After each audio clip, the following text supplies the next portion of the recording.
Good afternoon दोस्तों। आज हम लोग जानेंगे कि लॉस ऑन ड्राइंग क्या होता है, एलओडी क्या होता है। अब एलओडी किस लिए इंपॉर्टेंट है, क्योंकि जो भी लोग एनालिस्ट बनना चाहते हैं या एनालिस्ट हैं, कभी कभी उनको क्या होता है एलओडी कैलकुलेशन में एलओडी का एक्चुअल क्या है, कैसे परफॉर्म करते हैं एलओडी, ये उन लोगों को नहीं पता है। तो इस वीडियो के जरिए, इस माध्यम से आप ये जान जाएंगे कि एक्चुअल एलओडी कैसे लगाते हैं, क्या क्या प्रिकॉशन लेना है, कैसे कैसे इसको लगाना है, कैसे हम लोगों को इसको यूटिलाइज करना है और कैसे क्या परफॉर्म करना है, ये सब इसमें इस वीडियो में हम लोग जानेंगे। तो चलिए सबसे पहले देखते हैं कि एलओडी क्या होता है। इसको हम लोग बोलते हैं लॉस ऑन ड्राइंग।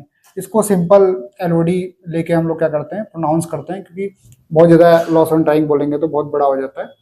अब क्या है कि अब इसको कैसे लगाते हैं। तो सबसे पहले क्वेश्चन आया कि एलओडी क्यों परफॉर्म करते हैं हम लोग as a analyst quality control में, या जो भी हम लोग के फार्मास्यूटिकल इंडस्ट्री में जो भी लोग क्यूसी में काम कर रहे हैं या जो क्यूसी में वर्क है या क्यूसी में करना चाहते हैं, उनके लिए ये एलओडी को जानना बहुत इंपॉर्टेंट है। क्योंकि इसमें हम लोग को ये जानते हैं कि हम लोग एक्चुअल एपीआई कंटेंट हम लोग कैसे आइडेंटिफाई करें। एक्चुअल एपीआई कंटेंट को हम लोग को अगर आइडेंटिफाई करना है तो उसमें एलओडी को परफॉर्म करना बहुत इंपॉर्टेंट है। ठीक है, तो सबसे पहले हम लोगों ने क्या किया कि इसमें जाना क्यों करते हैं। इसमें क्या है कि जब हम लोग एलओडी परफॉर्म कर लेते हैं तो उसमें जो मॉइस्चर कंटेंट है और वोलेटाइल कंटेंट है, इन दोनों को क्या करते हैं हम लोग रिमूव आउट कर देते हैं। तो जो हम लोग का एक्चुअल एपीआई कंटेंट है उसको हम लोग क्या करते हैं, आइडेंटिफाई करते हैं। ठीक है, ये हम लोग जान गए कि एलओडी को क्यों करते हैं। अब सबसे पहले है कि इसको करना क्यों है। देखिए, सबसे पहले हम लोग को फार्मा में ये जानना जरूरी है। अगर हम लोग को एलओडी किसी ने बोला कि आप एलओडी परफॉर्म करिए, सबसे पहले हम लोग को ये जानना जरूरी है कि जो भी हम लोग का मटेरियल है वो किस टाइप का है, मतलब किस स्टैंडर्ड को फॉलो कर रहा है, आईपी को कर रहा है, यूएसपी को कर रहा है या बीपी को कर रहा है। क्योंकि तीनों टाइप के हम मटेरियल जो आते हैं वो क्वालिटी कंट्रोल में टेस्टिंग के लिए हम लोग के पास आते हैं। तो सबसे पहले आईपी मतलब क्या है, Indian pharmacopoeia, United state pharmacopoeia और ब्रिटिश फार्माकोपिया। दोनों के जो लगाने का जो प्रोसीजर है सबका बहुत ज्यादा वेरिएशन तो नहीं है, प्रोसीजर सब में सेम है, लेकिन टेम्परेचर का डिफरेंस, वेट का डिफरेंस, ये सब चीज़ों का डिफरेंस आ जाता है। तो इसलिए हम लोग को ये जानना जरूरी है कि हम लोग का जो मटेरियल है वो एपीआई है, यूएसपी है, बीपी है। ठीक है, अब हम लोग को क्या है कि हम लोग को प्री इन्फॉर्मेशन क्या क्या रहेगी। सबसे पहले क्या है कि हम लोग को पता रहेगा कि कितना वेट लेके हम लोग को एलओडी लगाना है, मतलब 1 ग्राम लेके लगाना है कि हम लोग को 2 ग्राम लेके लगाना है। ये हम लोग को क्या रहेगी, इन्फॉर्मेशन रहेगी। ठीक है, और दूसरा क्या रहेगा हम लोग को कि हम लोग को कितने टेम्परेचर पे लगाना है, कि 105 पे लगाना है कि 110 पे लगाना है, कितने डिग्री पे लगाना है, वो हम लोग को एज पर स्पेसिफिकेशन दिया रहेगा। ये हम लोग के पास इन्फॉर्मेशन पहले से रहेगी कि हम लोग का टेम्परेचर कितना है, कितना टेम्परेचर है और कितने देर के लिए लगाना है, मतलब टाइम, कितना टाइम भी दिया रहेगा उसमें कि 3 आवर रहेगा, 4 आवर रहेगा, ये सब हम लोग को दिया रहेगा। तो ये 3 इन्फॉर्मेशन हम लोग के पास रहेगा। ये हमारा क्या है, इंफॉर्मेशन फ्री, ये हम लोग के पास पहले से रहेगा। तो हम लोग को, अब हम लोग को मटेरियल मिल गया और किसी ने हम लोग को बोल दिया कि हमारे मैनेजर ने, जिसने भी कि एलओडी आप लोगों ने परफॉर्म कर लिए, तो ये 3 इन्फॉर्मेशन हम लोगों को रहेगी। अब हम लोग को स्टार्ट कैसे करना है। सबसे पहले ये जानना है कि फॉर्मूला क्या होता है। फॉर्मूला क्या है, W3 minus W1, W2 minus W1 into 100। 100 किस लिए है, परसेंटेज के लिए है कि हम लोगों का कितना परसेंट लॉस हुआ हमारे मटेरियल में। ठीक है, अब हम लोग को एक एज्यूम कर लेते हैं कि जो हम लोग का इंफॉर्मेशन दिया है वो 1 ग्राम का दिया है। 1 ग्राम लेके हम लोग को एलओडी को परफॉर्म करना है और कितने आवर के लिए लगाना है, 3 आवर के लिए लगाना है।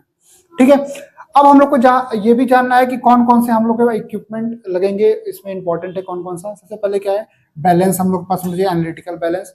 एनालिटिकल बैलेंस के बाद हम लोग को ओवन होना चाहिए जिसमें हम लोग को एलओडी क्या करना है, परफॉर्म करना है। और तीसरा हम लोग के पास क्या है, ये पहला है, ये दूसरा है, और हम लोग का तीसरा, इसको बोलते हैं हम लोग डेसिकेटर। ठीक है, अब डेसिकेटर के अंदर क्या होता है, सिलिका जेल फिल होता है। जो सिलिका जेल क्या करता है, मॉइस्चर को हम लोग को ले लेता है और हमारा जो मटेरियल है वो क्या करता है, उसके अंदर अनवांटेड कोई भी चीज एंटर नहीं करती है। ठीक है, अब उसके बाद क्या करना है, सबसे पहले क्या करना है, हम लोग को एक एलओडी बोतल को लेना है। क्या करना है, एलओडी बोतल को हम लोगों को ले लिया हम लोगों ने एलओडी बोतल। इसमें क्या होता है, एक एलओडी बोतल होती है, उसके ऊपर एक क्या होता है, कवरिंग होती है, उसको हम लोग क्या करते हैं, उसको कवर कर देते हैं। ठीक है, तो एलओडी बोतल हमारे पास आ गई। अब क्या है कि सबसे पहले जितने टेम्परेचर पे हम लोग को लगाना है, हम लोगों ने ओवन को ऑन किया। ओवन को ऑन करते ही इस पे क्या किया, 105 डिग्री जितना भी हम लोग को टेम्परेचर दिया हुआ है उसको क्या किया, हम लोगों ने 105 डिग्री पे सेट कर दिया। अब क्या करेगा ओवन, क्या करेगा, धीरे धीरे क्या करेगा, इस 105 डिग्री सेल्सियस पे जाएगा और वहां पे कांस्टेंट हो जाएगा, मतलब ओवन के अंदर 105 डिग्री सेल्सियस मेंटेन हो चुका है। अब क्या करेंगे, एलओडी बॉटल को हम लोग को क्या करेंगे, उठाएंगे और इसके अंदर हम लोग रख देंगे। जब प्लेस करेंगे एलओडी बॉटल को तो उसके अंदर क्या हो जाएगा, प्री ड्राई हो जाएगा, मतलब ड्राई हो गया एलओडी बॉटल। अब इसके अंदर सिर्फ एलओडी बॉटल के अलावा और कुछ नहीं बचा। ठीक है, अब क्या है, एलओडी बॉटल को हम लोगों ने उठाया ओवन में। सबसे पहले खाली एलओडी बॉटल है, एलओडी बॉटल उठाया, उसको डेसिकेटर के अंदर प्लेस किया। डेसिकेटर के अंदर प्लेस करने के बाद और उसके बाद क्यों, क्योंकि अगर देखिए हम लोगों ने एलओडी बॉटल को डायरेक्ट ले गए और बैलेंस के पास लेते गए तो उसके अंदर जो भी मॉइस्चर है वो बाहर के एटमॉस्फेयर से चला जाएगा, तो एक्चुअल एलओडी हम लोग का नहीं आ पाएगा। तो हम लोगों ने क्या किया, ओवन से निकालते इसको डेसिकेटर में डाल दिया। डेसिकेटर में कूल होते ही हम लोग क्या करेंगे, एनालिटिकल बैलेंस के पास जाएंगे और इसका वेट लेंगे। अब वेट कैसे लेना है ये जानना बहुत जरूरी है। सबसे पहले क्या है कि इसमें 3 चीजें हम लोग को आइडेंटिफाई करना है, W1, W2 और W3। तो सबसे पहले क्या है, W1। W1 क्या है, सिर्फ एलओडी बॉटल का वेट है, एलओडी बॉटल का आपका वेट है। और W2 क्या है, एलओडी बॉटल प्लस सैंपल का वेट है। ठीक है, तो अब सबसे पहले क्या करना है, W1 लेना है हम लोग को। हम लोगों ने क्या किया कि बैलेंस पे क्या किया, अपना एलओडी बॉटल को रखा और उसका हम लोगों ने क्या किया, वेट ले लिया। ठीक है, अब इसमें क्या है, जितना आप लोग को टेम्परेचर वो वेट मेंशन है कि 1 ग्राम लेके लगाना है, 2 ग्राम, हम लोगों ने एज्यूम किया कि हम लोग को 1 ग्राम लेके एलओडी परफॉर्म करनी है। तो हम लोगों ने क्या किया, 1 ग्राम एलओडी लिया, यहाँ पे एलओडी बॉटल रखा है और इसमें ही जैसे हमारा वेट आया 74.1673, इसमें क्या है 1 ग्राम और ऐड करके और जो हमारा आ गया 75.1862, मतलब थोड़ा बहुत प्लस माइनस चलता है। तो हम लोगों ने इसके अंदर फर्दर इसमें पहले तो एलओडी बॉटल का वेट लिया, फिर इसमें 1 ग्राम ऐड करके हम लोगों ने उसका वेट लिया। तो हम लोग पास 2 वेट आ गए, W1 और W2। इसमें क्या है, ये जो 75.1862 है वो एलओडी बॉटल प्लस सैंपल का वेट है। तो हम लोगों ने इतना कर लिया। फिर इसके बाद क्या किया हम लोगों ने, फिर इसको क्या किया, डेसिकेटर में रखा एलओडी बॉटल को वेट लेने के बाद। और डेसिकेटर में रखने के बाद इसको हम लोग कहाँ ले गए, ओवन के पास ले गए। जब ओवन के पास ले गए, हमारा जो 105 डिग्री है वो मेंटेन हो चुका है ओवन के अंदर। हम लोगों ने क्या किया, उस एलओडी बॉटल को इसके अंदर प्लेस कर दिया, एलओडी बॉटल को इसके अंदर प्लेस कर दिया। अब प्लेस करने का तरीका क्या है, अब ऐसा नहीं कि उसकी कवरिंग के ऊपर ही हम लोगों ने रख दिया, एलओडी बॉटल का उसे कवर को साइड में ले जाके रख दिया। देखिए यहाँ रखा हुआ है और 105 डिग्री सेल्सियस मेंटेन हो चुका है, इसमें हम लोग रख दिए, क्योंकि देखिए यहाँ से क्या है, हीट यहाँ जानी चाहिए, तभी तो वो एलओडी मॉइस्चर कंटेंट और वोलेटाइल कंटेंट दोनों को रिमूव आउट कर देगा। ठीक है, अब जितने आवर के लिए बोला है, जैसे मान लीजिए 3 आवर के लिए हम लोग लगा रहे हैं, तो 3 आवर के लिए इसको इसमें छोड़ देंगे। 3 आवर को रखने के बाद जब हम लोग 3 आवर हो जाएगा, उसके बाद हम लोग क्या करेंगे, ओवन के पास आएंगे। ओवन के पास आते ही हम लोग क्या करेंगे कि एलओडी बॉटल को क्या करेंगे, निकालेंगे और डेसिकेटर के अंदर प्लेस कर देंगे। देखिए डेसिकेटर के अंदर रखा हुआ है। डेसिकेटर के अंदर प्लेस करने के बाद जब एलओडी बॉटल थोड़ा सा ठंडा हो जाए, क्यों, क्योंकि देखिए अगर आप लोग हीट के साथ ही जाके वेट ले लेंगे बैलेंस पे, तो सबसे पहले बैलेंस को भी नुकसान होगा और दूसरी बात आपका एक्चुअल वेट आएगा भी नहीं, क्योंकि उसके अंदर टेम्परेचर गेन किया हुआ है वो। तो थोड़ा सा उसको जब उसका हीट टेम्परेचर डाउन हो जाए डेसिकेटर के अंदर, तो उसको डेसिकेटर के साथ ही ले जाएंगे एनालिटिकल बैलेंस के पास और वहां पे उसका W3 वेट लेंगे। कौन सा वेट लेंगे, W3। तो W3 वेट है वो हमारा आफ्टर लॉस वेट है। क्या है, आफ्टर लॉस वेट है, मतलब क्या है, इसमें वोलेटाइल कंपोनेंट और हमारा मॉइस्चर कंटेंट ये दोनों क्या हो चुका है, रिमूव आउट हो चुका है। तो हम लोग का W3 वेट जो है वो लॉस वेट है। अब हम लोग को क्या है, W1 मिल गया, W2 मिल गया और W3 मिल गया। अब हम लोग को एलओडी को क्या करना है, कैलकुलेट करना है।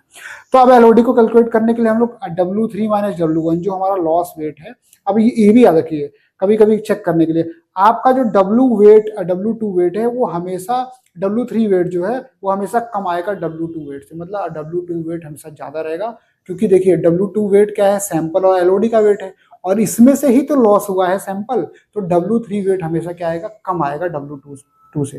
ठीक है, तो W3 क्या है, W3 को हम लोग क्या करेंगे, W1 से माइनस कर देंगे। क्यों, क्योंकि देखिए इसमें कैसे लिखा हुआ है, W3 हमारा 75.1841 आया है, ये एलओडी बॉटल प्लस सैंपल का वेट है। ठीक है, और ये एलओडी बॉटल का वेट है। तो जब हम लोग एलओडी बॉटल प्लस सैंपल के वेट से एलओडी बॉटल को माइनस कर देंगे तो सिर्फ हम लोग का सैंपल का वेट आ जाएगा, कितना लॉस हुआ है। तो हम लोग का लॉस कितना आया है, 0.0021, जब हम लोगों ने W3 से W1 को माइनस किया। अब W2 माइनस W1 क्या है, W2 क्या है, 75.1862 है प्लस तो ये क्या है, अब हमारा एलओडी प्लस सैंपल का वेट है। और इसमें से जब हम लोग W1 को माइनस करेंगे तो हम लोगों ने हमारा ये आ जाएगा, हम लोगों ने एक्चुअल कितना जो वेट है वो सैंपल का कितना लिया है। तो हम लोग का एक्चुअल कितना वेट लिया है, 1.0189, इतना वेट हम लोगों ने लिया है। तो W2 माइनस W1 ये हम लोग को डिनोमिनेटर में रखेंगे और W3 माइनस W1 ये न्यूमरेटर में रखेंगे और परसेंटेज के लिए हम लोग 100 से मल्टीप्लाई कर देंगे। तो ये हमारा आ जाएगा 0.0021 इंटू 100, ये लॉस आया है। अगर W3 को जब W1 से माइनस करेंगे और ये आया है तो हमारा कितना आया 0.206%। इसको हम लोग क्या करेंगे नॉर्मलाइज करेंगे तो 0.21%, मतलब 5 डिजिट से ज़्यादा है तो इधर क्या हो जाएगा 1 आ जाएगा। तो 0.21 वेट बाई वेट। वह वॉल्यूम कहीं इसलिए यूज नहीं हुआ है क्योंकि आपने हर जगह यहाँ पे वेट लिया हुआ है, इसीलिए एलओडी की जो भी यूनिट होती है वो वेट बाई वेट ही लिखते हैं। जो भी हमारा परसेंटेज आया वो वेट बाई वेट में लिखते हैं। अब क्या है कि अब जब हमारा एलओडी आ गया वो क्या है मॉइस्चर कंटेंट और वोलेटाइल कंटेंट को रिमूव आउट कर चुका है और हमारा एक्चुअल सैंपल कितना है वो मिल चुका है। तो अब क्या करेंगे, अब इसका यूज कहाँ करेंगे। अब हम लोग को जब हम लोग को एलओडी पता चल गई, हमारी एक्चुअल एलओडी कितनी आई है कि 0.21% हम लोग का कितना आ गया एलओडी आ गया। अब हम लोग का अगर एस से है, एस से मतलब क्या होता है कि एक्चुअल एपीआई कंटेंट कितना है, ठीक है, इसको क्या बोलते हैं एक्चुअल एपीआई कंटेंट। अगर एस से कभी भी दिया हुआ है 99.810% एस एज ओडीबी बेसिस, ओडीबी में क्या है ऑन ड्राइड बेसिस, तो मतलब क्या है इसमें एलओडी क्या हो चुका है माइनस करके हम लोग का एक्चुअल एस से दिया हुआ है। और कभी एस से अगर एज सच बेसिस पे दिया जाता है एज सच बेसिस, ठीक है, तो इसमें क्या है अगर एस सच बेसिस 99.810 दिया हुआ है या कुछ भी दिया हुआ है तो इसमें क्या है एलओडी अभी माइनस नहीं हुई है, मतलब इसमें अभी वोलेटाइल कंपोनेंट और मॉइस्चर कंटेंट दोनों है, वो है प्रेजेंट है। तो हम लोग का जो एक्चुअल क्या नाम है अगर एस से निकालना है तो हम लोग को क्या करना है एलओडी को क्या, अब हमारा जो भी एस सच बेसिस जो भी एस से दिया है, जैसे अगर 99.810 सच बेसिस दिया है तो निकालने कैसे, ये हम लोग क्या करेंगे 99.810 हो गया इंटू 100 करेंगे और यहाँ करेंगे 100 माइनस जो भी हम लोग का एलओडी आया है 0.21%। जो भी हम लोग का एस से आता है 99 कुछ भी आता है 21 या जो भी आता है ये हम लोग का क्या है ऑन ड्राइड बेसिस है। ड्राइड बेसिस है मतलब यही हम लोग का एक्चुअल हमारा एपीआई कंटेंट है कि इसके अंदर एपीआई जो भी है वो कितना एक्चुअल है मॉइस्चर कंटेंट और वोलेटाइल कंटेंट को निकालने के बाद। अब एक चीज और है जो इंटरव्यू में भी पूछा जाता है बहुत बार कि देखिए हमारा एक और इंस्ट्रूमेंट है उसको बोलते हैं कार्ल फिशर और एलओडी। कभी कभी लोग बोलते हैं कि कार्ल फिशर और एलओडी में क्या डिफरेंस है। जो कार्ल फिशर है वो हम लोग का मॉइस्चर को आइडेंटिफाई करता है। इसमें क्या है कि आप लोग सैंपल डालेंगे तो एक्चुअल मॉइस्चर कितना है वो बता देगा कि इसमें वाटर कंटेंट या मॉइस्चर कितना है। लेकिन एलओडी में क्या है मैंने आपको बताया कि वोलेटाइल कंपोनेंट और प्लस मॉइस्चर इन दोनों को क्या करता है ये रिमूव आउट कर देता है। लेकिन कार्ल फिशर सिर्फ मॉइस्चर को बताता है और एलओडी क्या बताता है वोलेटाइल कंपोनेंट मॉइस्चर को रिमूव आउट करने के बाद बताता है। इसलिए एलओडी तो है वो ज्यादा इंपॉर्टेंट है कार्ल फिशर से भी ज्यादा है। तो दोनों अपनी जगह जगह इंपॉर्टेंट, लेकिन एलओडी क्या है थोड़ा एडवांस है क्योंकि इसमें वोलेटाइल कंपोनेंट, क्योंकि देखिए हीट पड़ने से वोलेटाइल कंपोनेंट क्या होता है वेपर फॉर्म में निकल जाएगा और हमारा मॉइस्चर है वो भी क्या हो जाएगा रिमूव आउट हो जाएगा, तो हमारा एक्चुअल एपीआई मिल जाएगा। इसलिए एलओडी बहुत जरूरी है। और फर्दर और अदर वीडियो में हम लोग क्या करेंगे कि और इक्विपमेंट के बारे में जानेंगे और टेस्टिंग के बारे में जानेंगे कैसे कैसे करना है, जिससे आप लोग रियल लाइफ में भी एनालिसिस कर पाएं कि एक्चुअल क्या हो रहा है और क्या क्या टेस्टिंग हो रही है। ठीक है, थैंक यू।